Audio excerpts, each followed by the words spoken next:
Hello दोस्तों, आप लोगों का स्वागत है आपके अपने YouTube चैनल पेन मैथ में। दोस्तों, हम पिछली वीडियो में आपको बताए थे क्वेश्चन नंबर 1 से 4 तक हम आपको बताए थे कि क्वेश्चन नंबर 5 को प्रैक्टिस कीजिएगा। हम आपको अगले वीडियो में बताएंगे। आज 5वां नंबर से स्टार्ट करेंगे। बस क्वेश्चन स्टार्ट करने से पहले आपसे थोड़ी सी रिक्वेस्ट है कि बस चैनल को सब्सक्राइब कर दें और पूरी मन से वीडियो को देखें। क्वेश्चन में किसी प्रकार की कहीं पे डाउट है तो आप हमें कमेंट कर सकते हैं। क्वेश्चन नंबर 5 में इस रूप में दिया है, तो ध्यान रखिएगा बेसिक फार्मूला में, जो कि आपके ऑब्जेक्टिव में भी पूछते रहता है कि integration of 1/1 plus x square D x square. यदि आपको डिफिनिट इंटीग्रेशन नहीं, इनडिफिनिट इंटीग्रेशन सॉल्यूशन करने आता है तो डिफिनिट इंटीग्रेशन कुछ भी नहीं है। तो ये है जो फार्मूला इनडिफिनिट इंटीग्रेशन का है, यहाँ पे दिया डिफिनिट इंटीग्रेशन में कोई दिक्कत नहीं। तो 1/1 प्लस एक्स स्क्वायर को जो फार्मूला होता है tan इनवर्स एक्स प्लस सी होता है। ये फार्मूला ऑब्जेक्टिव में पूछता है, ध्यान रखिएगा। तो देन सॉल्व में करेंगे कि आई बराबर में इंटीग्रेशन, इसका फार्मूला क्या होता है tan इनवर्स एक्स। ये अपने मन से नहीं लिखे, फार्मूला ही होता है। लोअर क्या है 1, अपर दिया है रूट के अंदर 3। तो आपको करेंगे अपर माइनस लोअर, पीछे भी बेसिक कंसेप्ट बताए थे।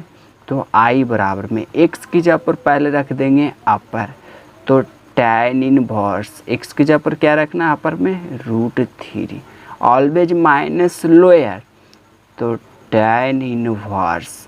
अब लोअर क्या है एक्स की जगह पर रख देंगे 1, तो देन आई बराबर में tan inverse.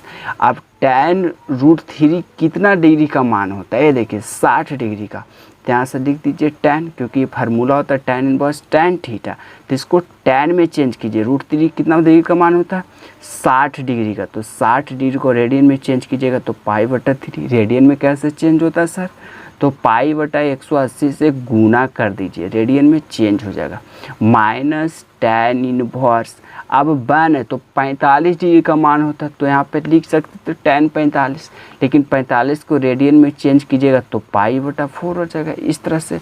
Then tan inverse tan theta, तो बाहर निकलता थीटा, हम आपको इन्वर्स में पढ़ाए थे, तो बाहर निकला π/3 माइनस यहाँ tan इनवर्स tan थीटा, तो बाहर निकलता है थीटा का काम कर रहा है π/4, तो π/4 इस तरह से बाहर। 4 और 3 का एलसीएम लीजिएगा तो 12 हो जाएगा, तो 3 कट गया तो बचेगा 4, क्योंकि 4 दिया 12 होता, तो 4 पाई से गुना कर दीजिए तो 4 पाई माइनस 4 कट जाएगा तो बचेगा 3, क्योंकि 12 एलसीएम है, तो 3 पाई। देन 4 पाई में से 3 पाई जाएगा तो π/12, यही आंसर है, वेरी सिंपल है। देन यहाँ से ध्यान रखिएगा कि फार्मूला होता है, जो फार्मूला लगा दें। इसके बाद होता है अपर माइनस लोअर, तो एक्स के ऊपर रख दिया अपर, और ये फार्मूला होता है कि tan inverse tan theta inverse में पढ़ाए थे, तो थीटा के जगह पर √3 60 डिग्री का होता है, जो कि रेडियन में चेंज कीजिएगा तो π/3। इस तरह से इसको भी कर दी, बाहर निकल गया थीटा, इसका भी बाहर, तो ये दोनों का एलसीएम 12 लिए, तो 4 3 12 होता है, 4 पाई, ये 3 चौको 12 होता है, 3 पाई, 4 पाई में से 3 पाई तो π/12, यही आंसर है। नंबर 1 का छठा देखिएगा इस रूप में दिया है। तो देन जैसे हम आपको पिछला फार्मूला बताए थे वही फार्मूला पर है कि integration of 1/1 plus x square dx का जो फार्मूला होता है tan इनवर्स एक्स प्लस सी होता है। तो इसी तरह से सॉल्यूशन में सॉल्व आई बराबर में इसका क्या फार्मूला होता है tan inverse x.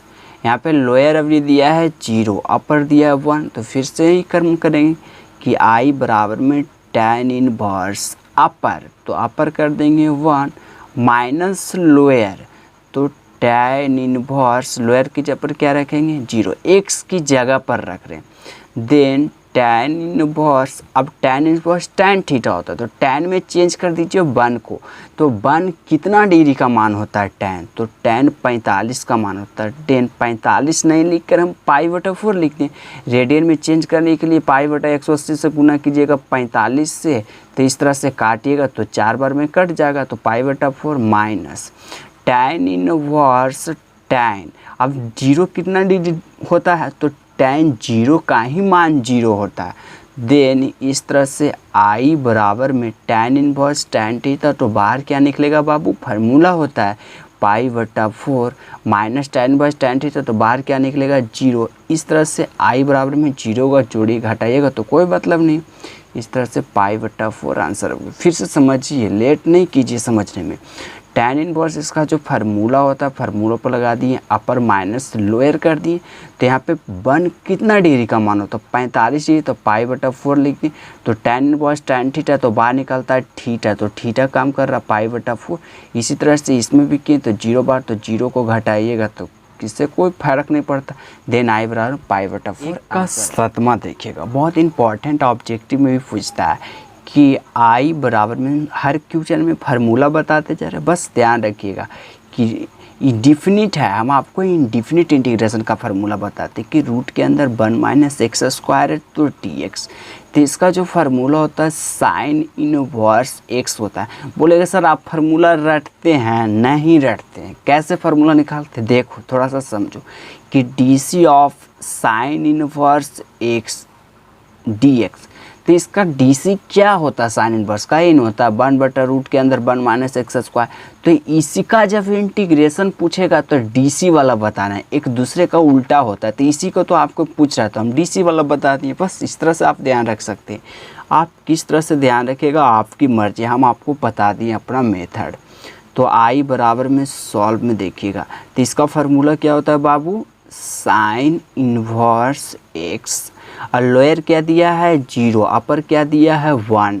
Then i बराबर में आपको रखना है अपर माइनस लोअर, तो x की जगह पर रख देंगे 1, तो साइन इनवर्स x की जगह पर क्या रखें 1, माइनस लोअर, तो साइन इनवर्स लोअर की जगह पर 0 रख दिए। अब डायरेक्ट नहीं लिख सकते, इसके लिए भी फार्मूला होता है। देन i बराबर में साइन इनवर्स, अब 1 कितना डिग्री की साइन के मान होता है? तो होता है 90 डिग्री। तो साइन 90 डिग्री को रेडियन में कैसे लिख सकते हैं? पाई/2। देखिए 90 है ना, इसको चेंज कीजिएगा पाई/180 से, तो काटेगा तो 2 बार में कट जाएगा, नहीं पाई/2 माइनस, ये बेसिक हुआ, माइनस साइन इनवर्स। अब साइन कितना डिग्री का मान 0 होता है? तो साइन 0 का ही मान 0 होता है। देन इस तरह से आगे है कि i बराबर में साइन इनवर्स साइन थीटा, तो बाहर निकलता है थीटा, तो थीटा काम कर रहा है पाई/2 minus sine inverse sine theta, तो क्या निकलेगा 0, कोई फर्क नहीं पड़ेगा 0 को घटाने से। इस तरह से पाई/2 आंसर आ गया। फिर से समझिए, ये फार्मूला ही होता है, जो फार्मूला लिखती है इस तरह से अपर माइनस लोअर कर दिए। यहाँ पे अब साइन कितना डिग्री का मान होता था? पाई/2 होता है। साइन कितना डिग्री का मान होता है? 0, तो 0 होता है। साइन इनवर्स साइन थीटा, तो बाहर निकल गया पाई/2, इस तरह से 0, तो 0 घटाइएगा तो आएगा पाई। नंबर 1 का 8वां देखिएगा, इस तरह से इसे ऑब्जेक्टिव में पूछता है, कई बार एग्जाम में पूछा हुआ, देख लीजिएगा। तो इंटीग्रेशन ऑफ e⁻x dx, तो इसका जो इंटीग्रेशन होता है सीधा e⁻x ही होता है, e⁻x + c, मतलब जो रहता है वही आ जाता है। देन सॉल्व में कि i बराबर में e⁻x का इंटीग्रेशन क्या होता है? e⁻x। अब लोअर में है 4, अपर में है 5, तो अपर माइनस थे x है जो कि पावर में है, e का पावर में है 5, तो अब कुछ भी रहेगा इसी तरह से करेंगे। तो e⁻ अपर, तो अपर क्या है 5 माइनस लोअर, तो e⁻x की जगह पर रख देंगे 4, बस आंसर। अब e⁻x है तो कैसे पुट करेंगे सर? तो कुछ नहीं है, x की जगह पर 5 और 4 है, लोअर अपर तो रख दीजिए, बस यही आंसर है। क्वेश्चन नंबर 1 का 10वां देखिएगा, क्वेश्चन नंबर 1 का 9 है ना, जो खुद बना लीजिएगा। क्वेश्चन नंबर 1 का 8वां की तरह बस -4 होगा और -5 होगा, बस पुटिंग कर दीजिएगा। यदि नहीं बनेगा ना तो हमें कमेंट करके ज़रूर बताइएगा, उसका भी वीडियो हम आपको अपलोड कर देंगे। और बन जाएगा तो हमें रिप्लाई कीजिएगा, सर हमसे बन जाता है, ज़रूर आपका रिप्लाई के लिए हमें इंतज़ार रहेगा। तो 10वां देखिएगा इस तरह से है, तो यहाँ पे फार्मूला फिर से दिया रखिएगा, इंटीग्रेशन tan x dx। हमारा ही एक ऐसा चैनल है जो कि आपको हर फार्मूला बताते जाते हैं। तो इंटीग्रेशन tan x dx का जो फार्मूला होता है कि log sec x होता है, log sec का चलता है। हम आपको फार्मूला प्रूफ भी करके बताएं जब हम आपको इंडिफिनिट इंटीग्रेशन पढ़ा रहे थे। तो इस तरह से फार्मूला होता है। तो सॉल्व देखिएगा, सॉल्व i बराबर में, अब tan x का फार्मूला क्या होता है बाबू? log sec x, और लोअर की जगह पर है 0, अपर की जगह पर है 5/4। देन आई बराबर में, अब एक्स यहाँ है तो अपर कर देंगे, तो लॉग सेक एक्स की जगह पर क्या रखना है π/4 माइनस लॉग सेक क्या रखना है एक्स की जगह पर 0, लोअर कर दी। देन आई बराबर में लॉग, अब सेक 45 का कितना मान होता है, तो सेक 45 का जो मान होता है √2 होता है, ठीक है, माइनस लॉग, अब सेक 0 का कितना मान होता है, तो सेक 0 का मान 1 होता है। मान आपको याद है ना, मतलब भूल तो नहीं गए, यदि भूल गए तो मेरा चैनल में है एक ऐसा, हम आपको वीडियो बना दिए जो कभी भूलने की ज़रूरत नहीं, देखें तो देख लीजिएगा। तो आई बराबर में लॉग, अब √2 को इस तरह से लिख सकते हैं, यदि मतलब कि आई बराबर में यदि कोई बोल दे कि √2 है, इसको कैसे व्यापक रूप में लिख सकते हैं, तो इस तरह से आप बोल सकते हैं कि √2 पर पावर 1/2, इस तरह से हम बोल सकते हैं। तो √2 को क्या लिख सकते हैं, 2 पर पावर 1/2 लिख सकते हैं बेहिचक, और लॉग 1 का मान होता है 0। फिर से देखिए √2 को क्या किए, पावर में चेंज कर दिए √2 को, तो रूट का पावर होता है 1/2 और लॉग 1 का मान होता है 0। देन आई बराबर में, अब ये जो लॉग का फार्मूला होता है कि लॉग एक्स पर पावर n रहता, मान लीजिए m है तो m बाहर हो जाता और लॉग x होता, जो पावर रहता है वो लॉग से बाहर हो जाता।